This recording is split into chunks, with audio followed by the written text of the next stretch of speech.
can try fighting the law all you want, but the law is always going to win. From politicians and celebrities to sports figures and business leaders, they're fighting the law.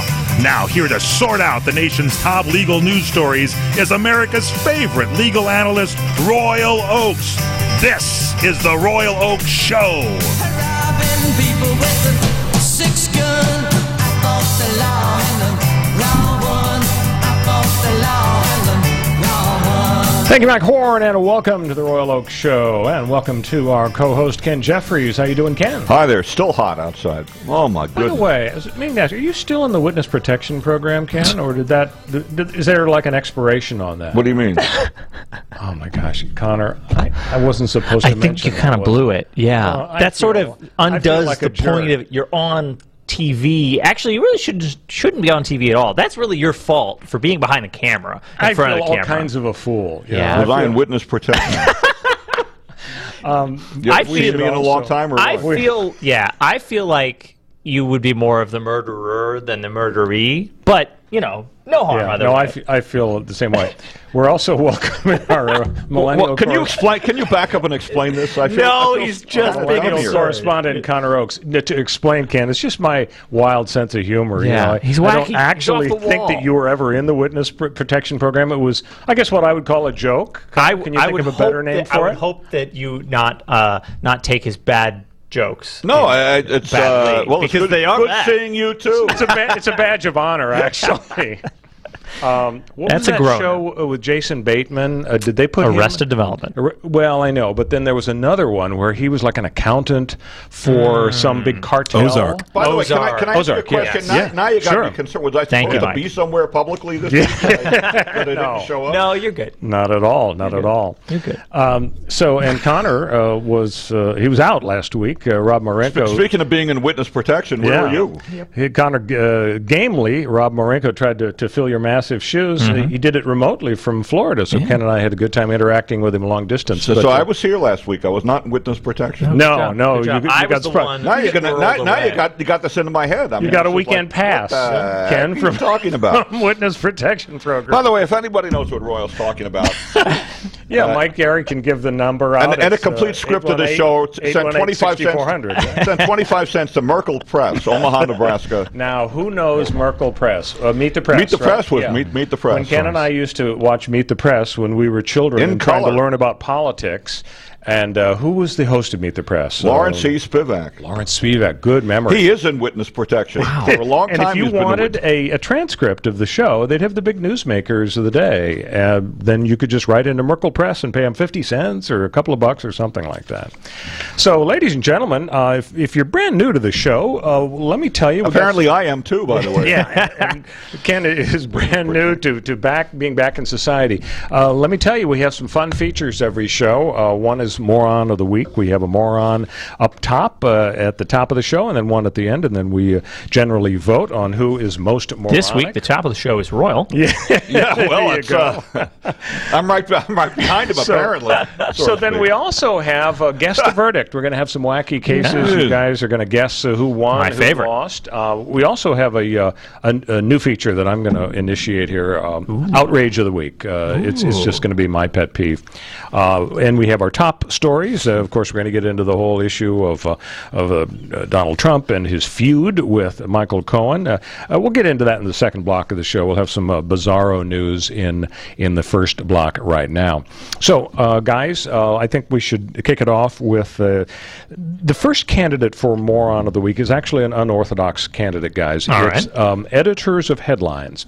I've collected a few headlines from newspapers around the country, and somebody at a newspaper said yes to these headlines. Yes, to the headline. Signed off. I want you to... They put their careers on the line.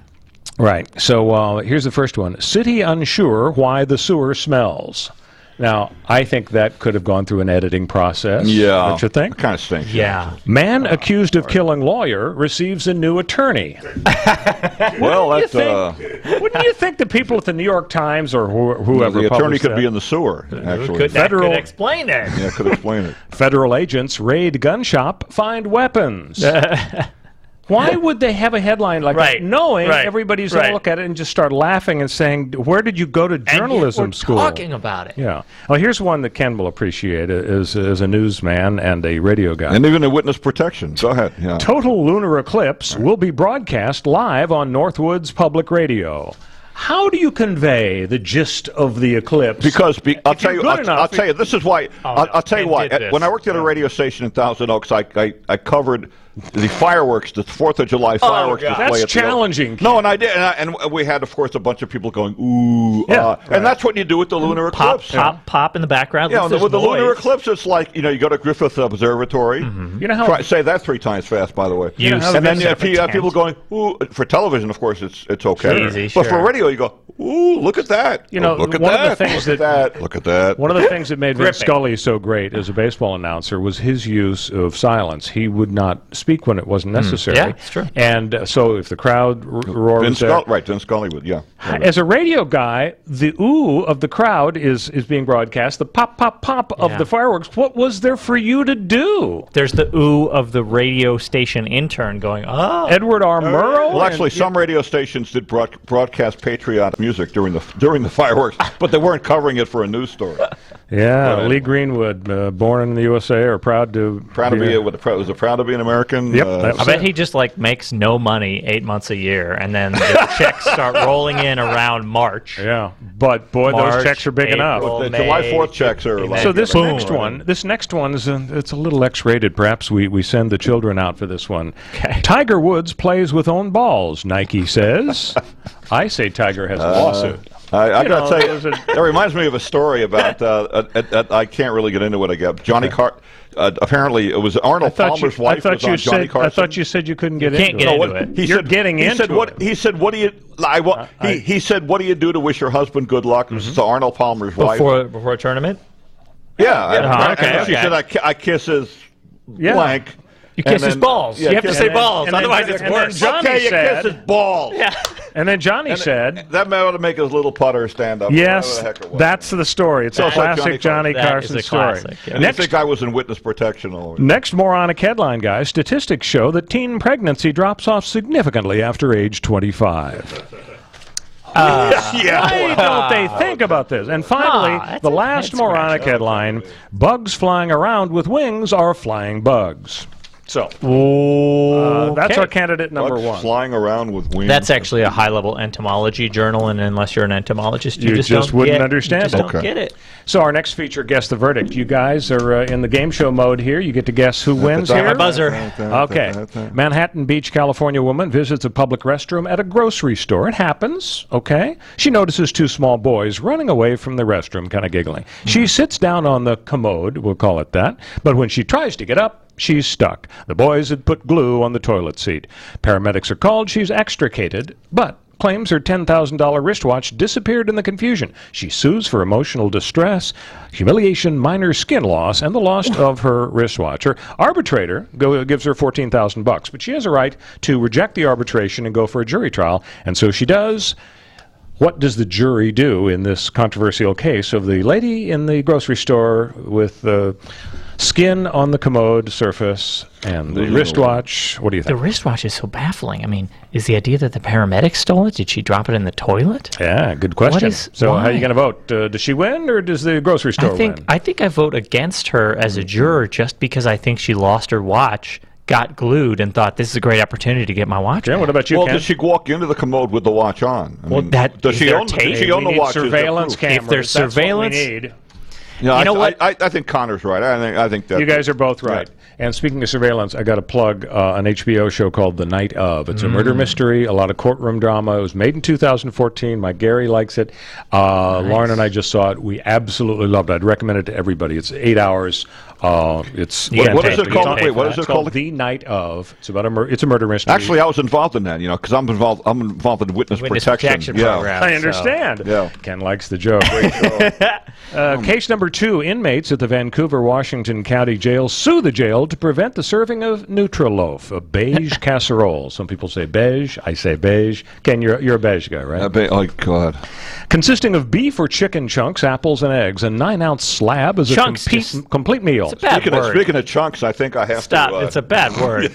Jail officials defended the loaf-style meal, saying they prevent the prisoners from assaulting each other with chicken bones or celery stalks. That's how the Night Stalker got his nickname. The Night Stalker. Yeah. So who wins? Do the inmates win, or does the jail win this titanic legal battle?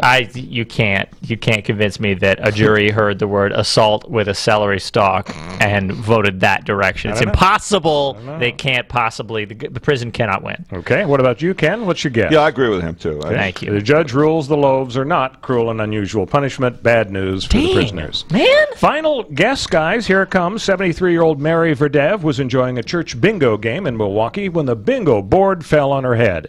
She sued, claiming that after the accident, for the first time in her life, she found herself attracted to women, would become sexually excited in public at inappropriate times. The Roman Catholic Church said it deserved none of the blame for her unusual condition. So it's the church against Mary Verdev. Who do you think won this battle? Is the first time the church has ever been accused of exciting anyone sexually. It's all about suppressing Connor, sexual you're urges, get letters. usually. That's true. Yeah, Connor Oakes, care of the Royal Oak Show, care of CRN. That's what do you think? Interesting. Who won? I'm going to say juries are overwhelmingly old folks, and they love bingo. Not necessarily.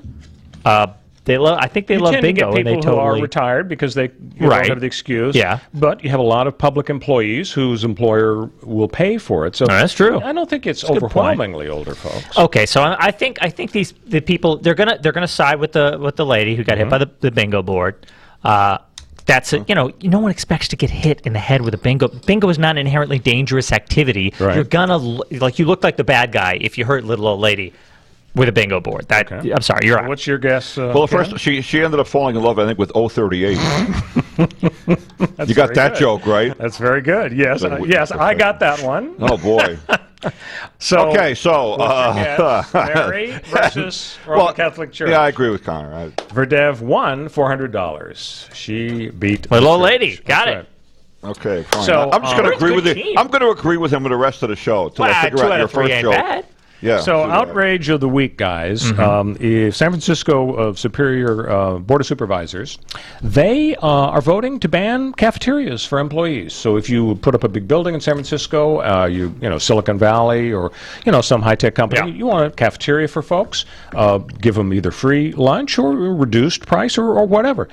The city of San Francisco is saying that's going to be illegal because, doggone it, people should have to go out and eat lunch with the rest of us. Our restaurants deserve the business. We don't want people biking or driving into their office, staying there all day long and going home.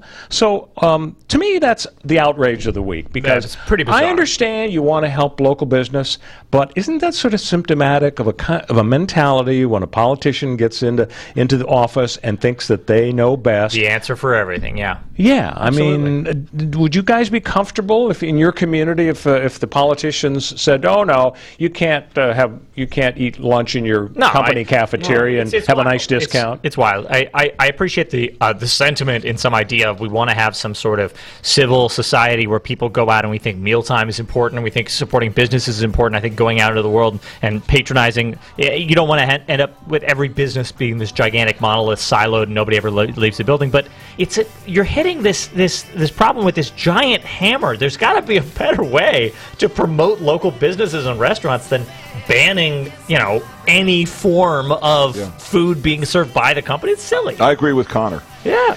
Anything you say. No, seriously. Yes. But this makes sense. I got a great chorus now. This is awesome. I think actually from my, position of sort of questioning the progressive viewpoint, I kind of like this story because I think this is an insurance policy against people giving a pass to progressives because some of their other silly ideas. Exactly. Yeah. Hey, when we come back, we're going to talk about the feud between Michael Cohen and Donald Trump. Stay with us. CRN with the Royal Oak Show. Hi, everyone. This is Fred Dreyer. You listen to me every week on the Sports Lounge. Well, I'm here to tell you my good friend and co-host, Michael Horn, is making his wine knowledge and his incredible industry contacts available to you. Mike will educate you in the world of wines. He will stock your wine cellar, wine refrigerator, or wine rack with one-of-a-kind wines. Also, as a lover of a great glass of port, I will share with you my experiences in finding the cigars that fit your palate. I will help you stock your humidor with great cigars that reflect your growing taste and the very best smokes for your budget. Mike and I can set up a once-in-a-lifetime wine dinner, and I can host a sports cigar party.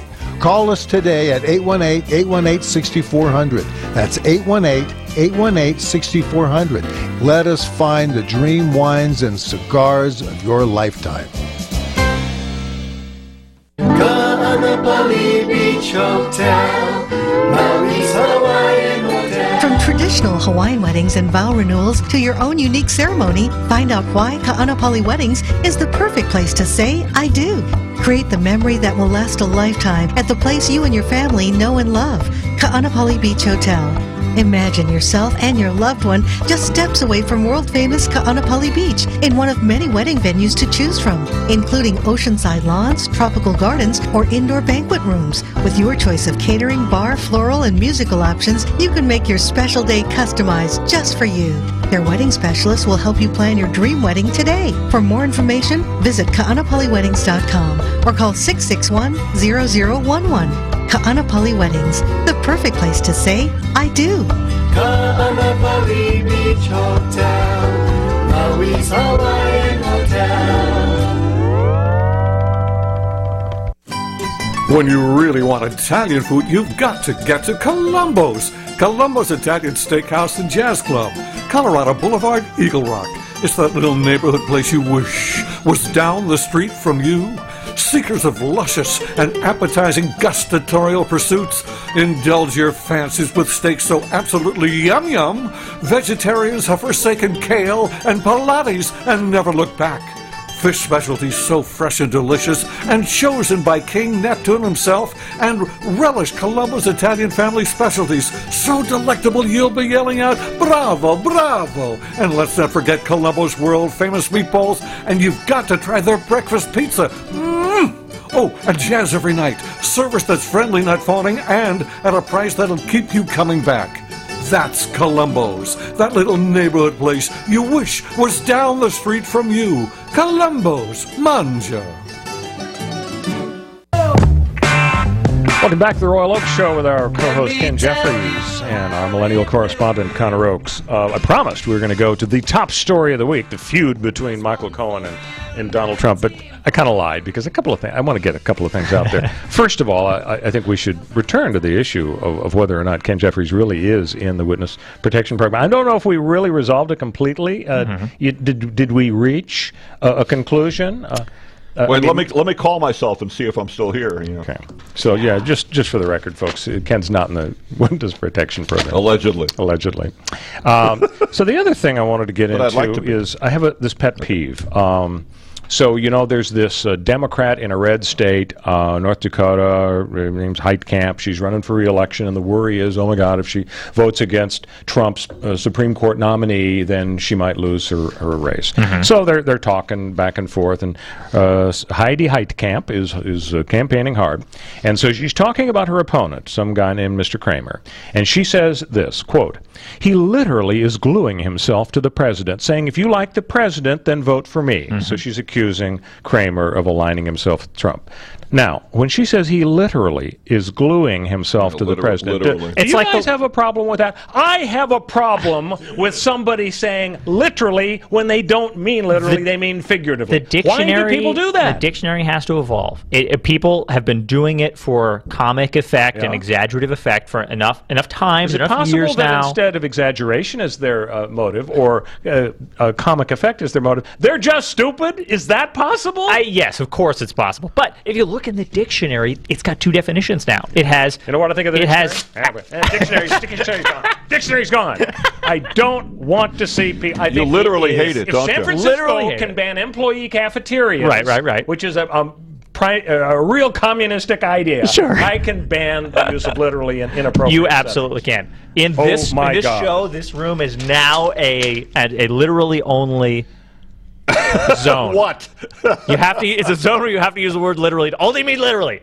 There we are. So are we literally going to do that? The other item before we get into the top story of the week, our top story tonight is Roseanne. Okay, so in May, Roseanne tweets out, to set the scene, she wanted to criticize Valerie Jarrett. Valerie Jarrett was Obama's advisor. Valerie Jarrett was enabling Obama, allegedly, in his alleged coddling of the Muslim Brotherhood. Literally.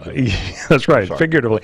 And because the Muslim Brotherhood, supposedly, according to Obama's critics, they were soft on terrorism, they're guilty of terrorism, and so this is the political goal that Roseanne has. So her tweet says, well, if the Muslim Brotherhood and Planet of the Apes had a baby, it would be Valerie Jarrett. And Valerie Jarrett is black. And so Roseanne is fired. She's ridden out of town on a rail, but she won't give it up. She's still fighting, and she gave an interview to herself. She had her son set it up. And here's her excuse. I don't know if you saw this the last couple of days, Ken.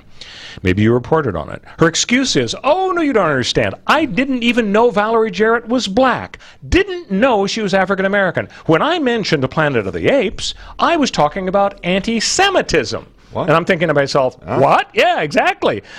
What's going on? So I go on the internet, and I'm shocked to see, sure enough, the Planet of the Apes, this is a movie written by Rod Serling, actually did relate to issues of anti-Semitism. How's that? Well, apparently, for centuries, according to the internet, some anti-Semites have associated Jewish people with apes. They've depicted them with, hair, excessive hair, and long arms and so on. I had never heard this. And supposedly, one of the themes that Rod Serling, who was very big on anti-discrimination, and he was Jewish, he was in particular big on attacking anti-Semitism, he had this sort of level of the elites being the orangutans. They ran the world of the apes. Then the gorillas were the soldiers. They were the muscle. And in between, the chimpanzees were depicted as Jews in some people's interpretation. So I'm Jewish. I saw Planet of the Apes. I didn't get it. I didn't get it then, and I didn't get it now until... No, the long nose, I mean, you know the stereotype, the long nose. Right.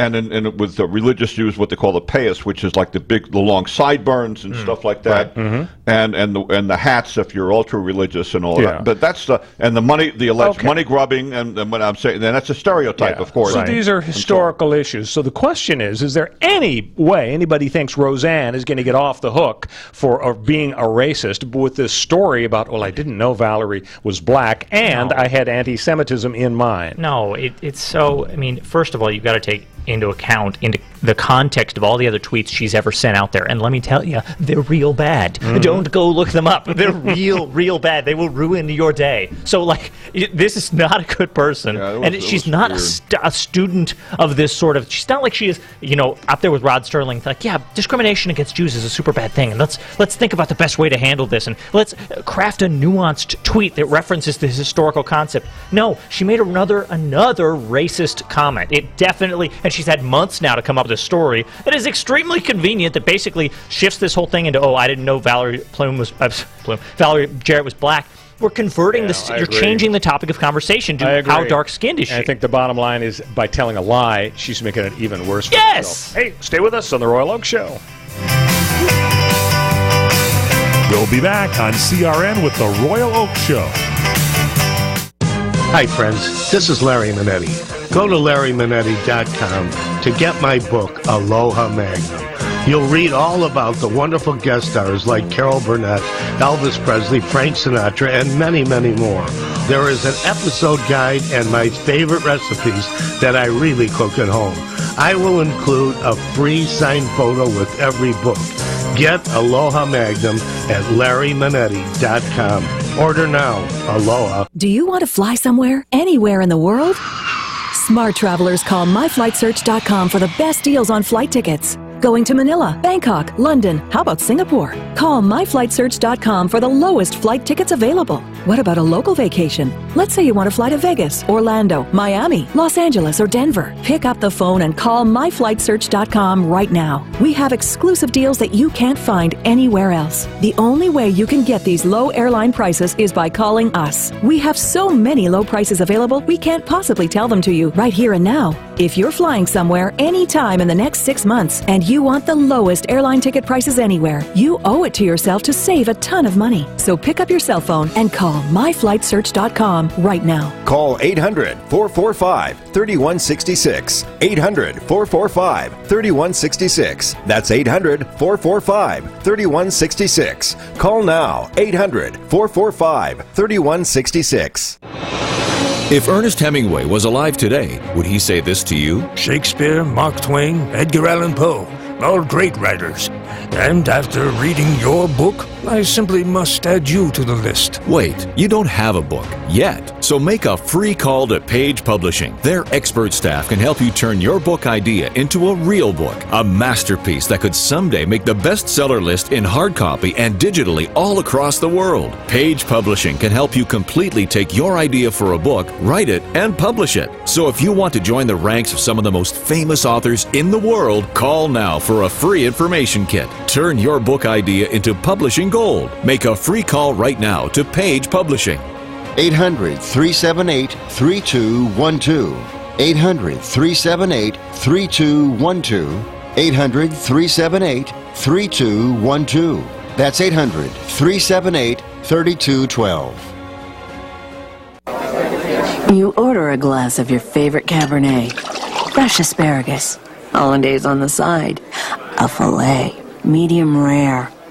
You unfurl your napkin with a flair, close your eyes, and prepare to listen. Ah, there it is. The sweet music you long to hear. The sizzle. The sizzle of a Ruth's Chris steak. The most magnificent corn-fed prime beef, broiled to perfection at 1800 degrees. Some call it a sizzle. We call it an anthem. As the waiter approaches, you think, is this one mine or that one? Ruth's Chris Steakhouse. Like Ruth always said, life's too short to eat anywhere else. Make a reservation online at ruthschris.com or by calling 800-544-0808. Destination South Point. 11 great restaurants, bingo, bowling, movies, race books, sports books, spa, live entertainment, oversized rooms, and the rates unbeatable. The South Point Las Vegas. Book now. Online at southpointcasino.com or call 866-791-7626. southpointcasino.com or call 866-791-7626. At the South Point Las Vegas, you're always a winner. Welcome back to the Royal Oak Show with Ken Jeffries, our co-host, and Connor Oakes, our millennial correspondent. So I know I promised to get the Michael Cohen, Donald Trump story, but screw that story. I want to talk about something else first. We're going to get to it. We're going to get to it. I saw this story. And they're both scum. Move on. We're done. You're a millennial. Yeah. We got to get Connor's take on this. Millennials are outraged. Okay. They're ready to sue. Usually, because they feel like they've been defamed by the Montgomery Darn right. Biscuits. Sorry, what? Ooh. Montgomery Biscuits. It's the minor league baseball team. They don't make biscuits. It's a AA affiliate down in Montgomery, Alabama. The Tampa Bay Rays. You're not familiar with that? Your accent has both alienated and brought in several new Alabama viewers. So that's great. I've kind of studied the Alabama accent pretty darn well. Mm-hmm. But you never married your cousin. So here's the deal. We're done with that now. I'm sorry. I'm sorry to Alabama. The name is Ken Jeffries, care of CRN. No, you can't. I'm in witness protection. Right. So here's the deal. Montgomery Biscuits, it's a minor league ball club. And, Connor and I used to go up to see the Lancaster Jethawks. Every August. We ought to do that again. It's a lot of fun. They always played the Rancho Cucamonga Quakes for some reason. Every game was fun. It's a great outing because they know they have to promote. And anyway, what the Montgomery Biscuits are doing is they're promoting a millennial night. Now, here's the problem, Connor. They promise to millennials they will give them participation ribbons, napping stations, and avocados. Nice. And millennials are furious at this suggestion. Right. It's gone viral. It's got 600 comments, 1,500 favorites. The backlash on Twitter was swift, with millennials criticizing the post for its insensitivity and thoughtlessness. Some people liked it. One person tweeted, "Bravo biscuits. You know millennials won't dig in unless it's gluten-free." Is that a myth? Do millennials reject food unless it's gluten-free? Oh, yeah, it's got to be gluten-free. So as a millennial, Connor, how do you feel about them, let's face it, trying to make fun of millennials by saying, well, you can have a napping station and it'll be a safe space at the Biscuit Park? Yeah, I'm not a huge fan of that whole thing. I feel like baby boomers kind of like exploded the economy and the housing market, and meaning we're going to have to work every day of our lives until we're 95 years old, and we'll never own our own homes. And as a result, I need a friggin' nap.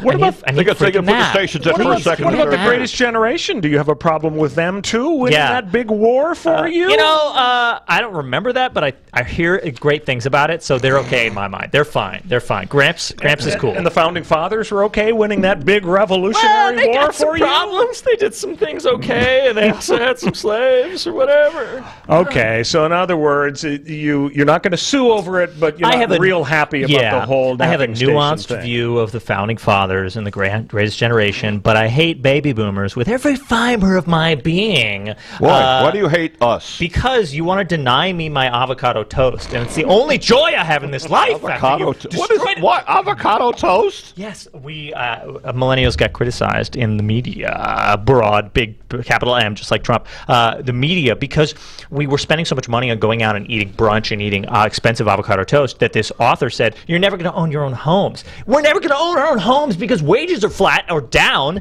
even as the economy generally recovers and economic stratification increases, and people go, oh yeah, Trump's economy is looking great, it's looking fantastic. Not for workers, but we are spending all our money on avocado toast, and that's why we're never going to own a home. I think we're going to see Connor Oaks versus Montgomery Biscuits federal court lawsuit filed in Montgomery. I would eat them alive. I've been trying to get to this tape between Michael Cohen and Trump story all show.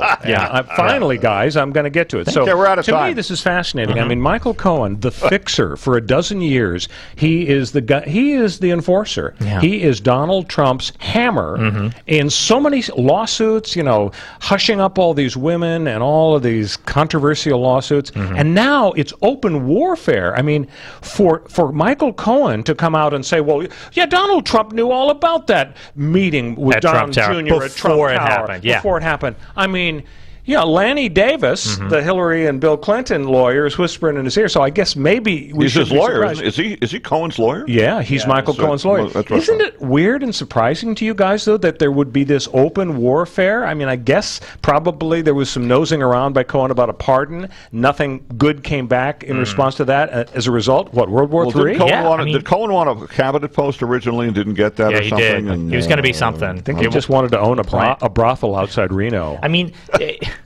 This is, I would say, Mueller has done this before. This is how criminal enterprises fall apart, is your fixer turns out not to be as loyal as you wanted him to be. It's all about the Flippy. It's all about loyalty with Trump. He's obsessed with the concept of loyalty, the way he treated Comey, for example. And he expects the people underneath him, just like a mob boss, to be 100% fiercely loyal. I don't know. I mean, maybe he just thought it would have been too much heat to bring on himself to pardon Cohen. But, I think his advisors said, not going to do it. Wouldn't be prudent. And by the way, Rudy Giuliani may be caught up in this too, in a way. Oh, yeah. Really? Because Giuliani, who's also the president's lawyer, how many lawyers do we have? Has him, Jay Sekulow, and who else? But apparently, about a year or so ago, they said he's quoted as saying that Cohen is trustworthy. Oh yeah, right, upstanding. Loyal. And now he says he's lied for years. I mean, so which Rudy do you want to believe? No, he's definitely flip-flopped on that. Do you guys think that this tape situation has the potential of bringing Trump down, though? I mean, so far, we've been hearing different views of the tape where Cohen and Trump are talking about $150,000 to buy the story for his playmate. It's a couple of months before the election. Some people listen to the tape and say, hey, Trump is being above board. He seems to be saying, let's pay by check so there'll be a record. Other people hear it and say, no, he's talking about cash. I don't know what's true, and the fact that it maybe isn't crystal clear means maybe it's not going to be a smoking gun against Trump, but I don't know. If this guy has a bunch of tapes of Donald Trump, as sneaky as that seems, because even though it's legal in New York to tape record secretly, here in California it's a misdemeanor if you don't tell the other guy. Even though it's legal, when you do it as a lawyer, taping your client, it's really gray area in terms of ethics. Oh, it sounds terrible, Yeah, and so, but whether that's unethical or not, if there are dozens of such tapes, I don't know. Do you think the smoking gun that could bring Trump down is in that cache? I think it could be, because I think the idea, first of all, shades of Nixon. It's so close, and that is the analogy that has been around for so long now. About $1 million. Yeah, Trump is going to be like Nixon. It's going to go down the water tape. You know, if only there were tapes. I hope there are tapes. And then Trump himself saying, he better hope there aren't tapes. And then it turns out. So it's really like it's the sort of thing that could be and should be a smoking gun in people's minds. And then having Trump himself be the guy who, a smoking document is only as interesting as the words on a page. And let me tell you what, people don't like to read things. But tapes they're so much more real and they're so much more concrete. And I think it could have the potential for it. Plus, the final thing, Cohen taping him at all screams, I'm a fixer, not a real lawyer. It screams, I do shady stuff all the time.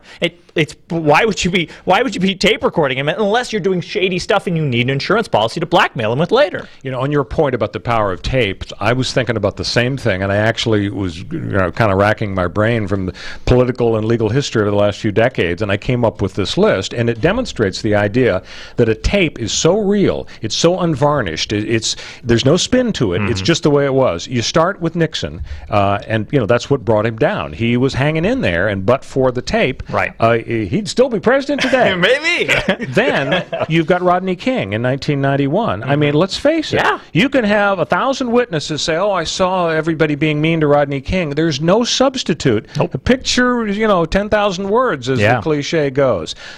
You've got Blagojevich, the Illinois governor. Right. He was taped saying, this is pure gold.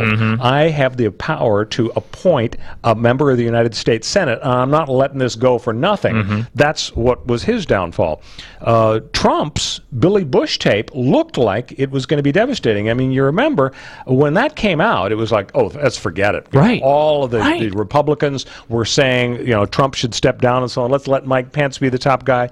And it's a testament to Trump's brilliance as a political tactician. Scumbag is the word. He was able to line up all of the Bill Clinton ladies, and with a press conference. I mean, that totally was changed clever. the conversation. Totally changed I think it may be true that he can shoot somebody in Fifth Avenue and get away with it. Yeah, because his hyperbole there is so much truth in that. I mean, yes, it's hyperbole. All these tapes can come out, and so far there's been his supporters will argue that there's of course been nothing. Yeah, nothing. It's a big nothing burger to quote Hillary. The only way that you can unseat Trump and really take him down is you can make it so that he is no longer satisfying his base, and his base wants something. They want to embarrass liberals and show that they are better, and they want to be the political top dogs. If you could show that Trump doesn't have the power to embarrass liberals anymore, then he could get impeached. Then his base would fall away from him. But no matter what he does and how bad he is, it's just not going to matter as long as liberals get to go, I don't care who he is.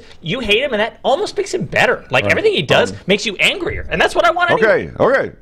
Now, calm down. There is something that I read, and I have it might have been an opinion piece by somebody, so I don't know. They said it's possible that Mueller has Trump's taxes. Maybe. And if he does, then it may show all kinds of collusion with Russia and all. But and that would be another. Is he really going to put something in his tax return that's evidence of collusion with Russia? I would hope not. I don't know. I'm just throwing it out there. Yeah, if you're doing something, again, there's nothing. And he's still the Teflon Don. The tape thing, to circle back to that show I mentioned earlier, the night of the HBO special, if you watch that show, it's a murder mystery, it's a courtroom drama, but essentially it's a testament to how we have become a surveillance society. Yeah. And all the principles in this story were tracked. And you don't realize how virtually everything that goes on in life is under surveillance of one kind or another, whether it's your iPhone. Just track you with this phone. Exactly. iPhone. Plus your image on all these surveillance tapes. I'll say this from a personal standpoint. I represent insurance companies in cases sometimes involving disability and long-term care claims. And one of the things that is helpful in resolving these cases often is surveillance video. And you think, oh, that's icky and creepy. Some private investigator in a trench coat following somebody around and secretly, you know, with their kids and so on. Now, of course, it's only in public. They can't do it over the fence in the backyard. They can't do it through your window. But it's still creepy. But I'll tell you this.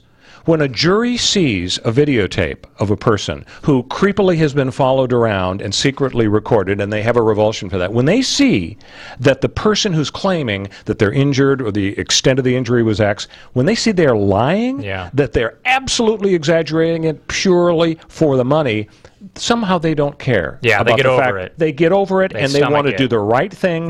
They hate the idea that somebody would be surveilled. So and they get over it, and they do the right thing when they issue their verdict because they know it's the unvarnished truth. And that's what Trump's ultimate danger may be. That's true. That people are going to see, you know, he's just not such a good guy. On the other hand, maybe there won't be any such evidence, and he'll get a third term because we'll amend the Constitution.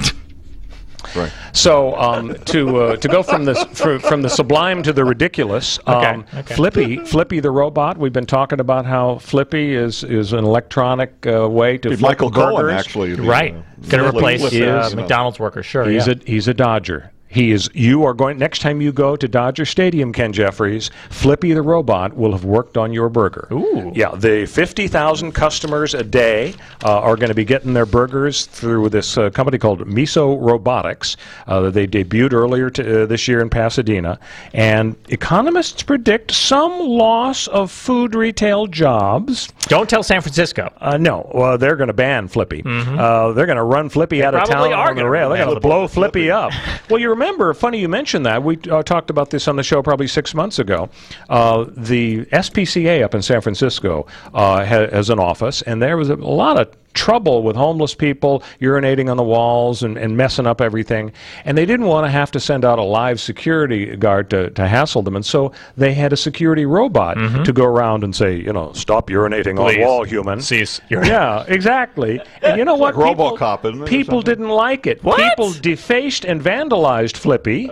And they actually, they destroyed him. They threw him into the street. No. Yes, exactly. See, I can see the empathy coming from you. The problem is San Francisco doesn't love cops. That's and nobody sympathized with Flippy the robot who got vandalized and had his CP3PO removed or whatever they did to him. That's just robot brain. Don't worry about it. It's science stuff. You wouldn't understand. It's a medical term, isn't it? Or something? Yeah, so it says Flippy will work alongside stadium employees at Dodger Stadium. Yeah, the few remaining minimum wage earning, benefits receiving, undesirable because they're so expensive. When Flippy starts doing Dodger dogs, then I'll be upset. They can't flip a dog, of course. Well, they can probably rotate the dog. There is going to be one guy who has to repair Flippy. So that's a job created right there. I mean, boom, boom. So we got a controversy, guys, in Cambridge, Massachusetts, and maybe you can help with this. It's a pretty heavy-duty issue. You know, we've gotten into the issue of transgender folks and whether we should have unisex bathrooms. And I think we're kind of moving toward that. I mean, you know, you can have vanity panels, the privacy panels in bathrooms. It wouldn't be a hard thing. Yeah, or you can just let people use whatever bathroom they want because there's no harm. But allegedly, some folks are taking it a little too far, and I want your thought on this. Okay. A couple of twins, Zyler and Caden Sharp, were born, and their parents, Nate and Julia Sharp, have decided that the twins should be able to determine whether they are boys or girls. Right. And so the parents do not say to the twins or the twins' little friends or the people in the community whether they are boys or girls. Obviously, they are either boys or girls right now, but they want to leave it to them when they're 7, 8, 10, 12 to be able to decide, you know, this is how I really feel. This is the gender I want to embrace. So, you know, I'm just wondering if you think that should be kind of a universal approach by parents everywhere. You know, I can totally sympathize with the well-meaning, the good intent of these folks. That was my initial reaction as well. I always do hear these stories about, you know, the very liberal sort of bleeding edge types who are trying to, you know, make sure that they do the right thing in this way. And I feel like it's like you're sort of running an experiment on your kids. I have an idea. Skinner box. I have an idea. They could leave it up to Flippy. Because they could flip between, flip a coin in this case, heads of boys and It's thoughts. You know what? Maybe it's thoughts like that, Ken, that got you into the witness protection program. Maybe this is better. Exactly. Maybe it's better. I don't know. I think science tells us there is a difference between boys and girls, and a lot of people don't want to acknowledge it. Little boys are more aggressive than little girls. You were more aggressive than your two sisters, Connor. There's no question.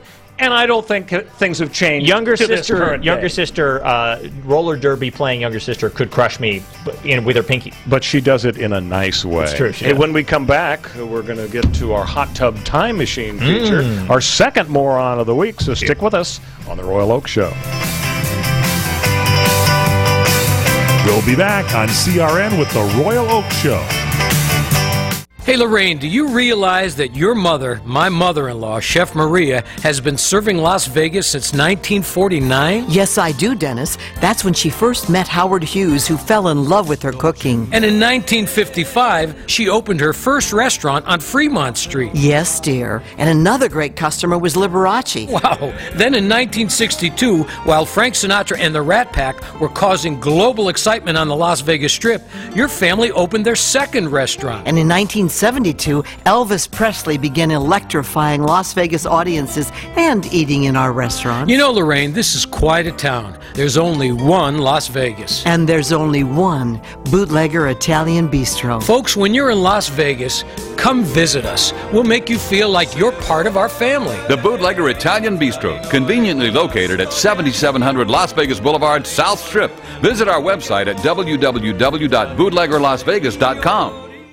Do you owe back taxes to the IRS? News flash, the president has changed the tax laws, and now you may be able to pay the IRS less. If you owe $10,000 or more in back taxes, the tax doctor can help you pay the IRS as little as possible allowed by law. There are new tax laws for business owners, the self-employed, even W-2 workers. If you have a back tax problem or a few years of unfilled returns, new help to save you money is now here. Call right now to see how the new tax laws can help you. Plus, right now, we'll waive the consultation fee and give you a free tax savings report. Attention business owners, the self-employed, and W-2 workers. Make this free call to the tax doctor now and learn how to take advantage of the new tax laws that may help you pay the IRS less. 800-985-1610. 800-985-1610. 800-985-1610. That's 800-985-1610. Chef Charlie Palmer and winemaker Clay Mordson are announcing the 8th annual Project Zinn event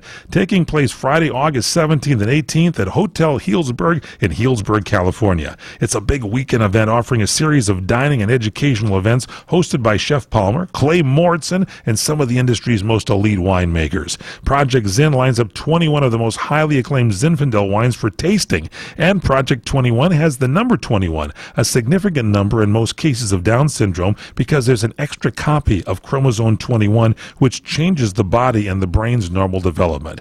New this year, the big seminar called Whose Zin Is It Anyway? Also a big vineyard lunch at Rock Pile AVA with Clay and Carrie Mordson, and the big Project Zinn event Saturday evening where you sample 21 of the finest Zins. Get tickets and more information by going to projectzin.org. Projectzin, ZIN.org/tickets. Projectzin.org/tickets. Back to the Royal Oak Show with our co-host Ken Jeffries and our millennial correspondent Connor Oakes. So, we're heading into our last lap here, guys, and I think we should, we got to talk about Les Moonves, because this head of CBS, he's been involved in this huge, ugly corporate fight. He's been a titan on the broadcasting scene for decades. Married to Julie Chen, who's CBS. On the Talk, on the Talk, Big Brother and the Talk. Anchor host. And a little trouble this week, I guess, Ken. Some accusations of circus. Yeah, an actress, and I think her name is Ilana Douglas, came forward with accusations, essentially sex accusations from many years ago. It was written about by Ronan Farrow, who wrote about it, in Vanity Fair, another Vanity Fair piece. Yeah, he's been breaking all these stories. And so there's some trouble there, and there might be some connection to a boardroom fight that's going on between CBS and Viacom, or maybe not. That's another, that might take a whole show to get into, but Les is in some kind of trouble, I suppose, with sexual harassment. He's admitted to some of it, I think. So Sumner Redstone is this media tycoon like Rupert Murdoch, and he's got a daughter, Sherry Redstone. Sherry Redstone, right. And so, because Sumner is in his 90s, and he does not look like he's doing well. And so she is the big power now, and she and Les Moonves have been going at it. She controls Viacom. Is there some suggestion that maybe she is behind the accusations? Yeah, from the talk, who was Sharon Osbourne, who was a co-host on the talk with Julie Chen, says the timing of this whole thing is suspicious. It might be a way essentially to get rid of Les Moonves and have Sherry Redstone win this whole thing and bring CBS back into the Viacom fold.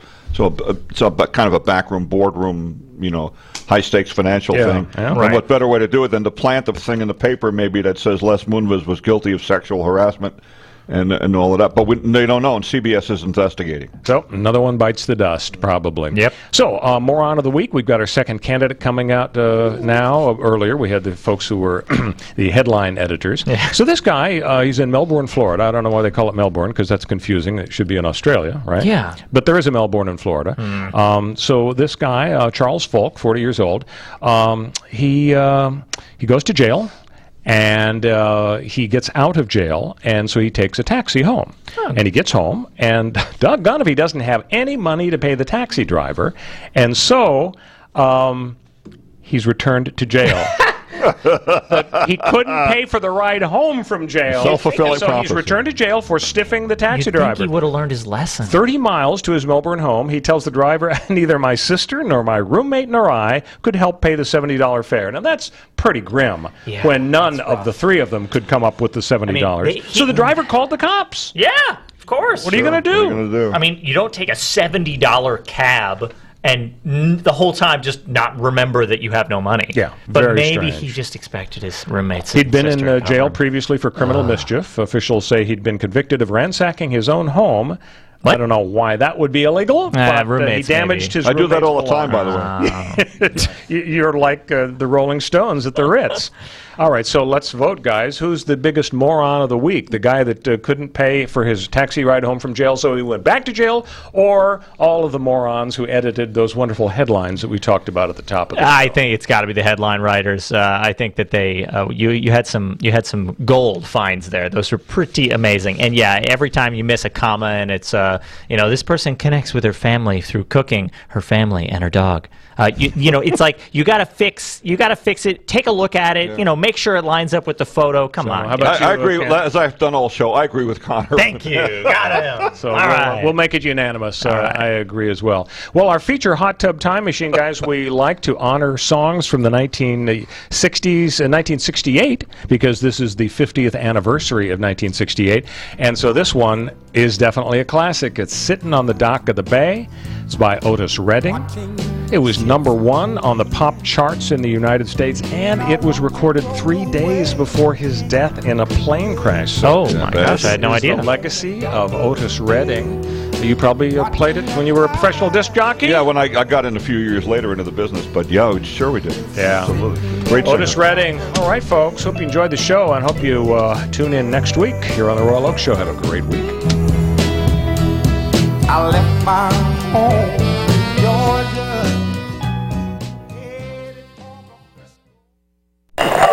Which was most appropriate because that was your theme. Are you tired of hearing your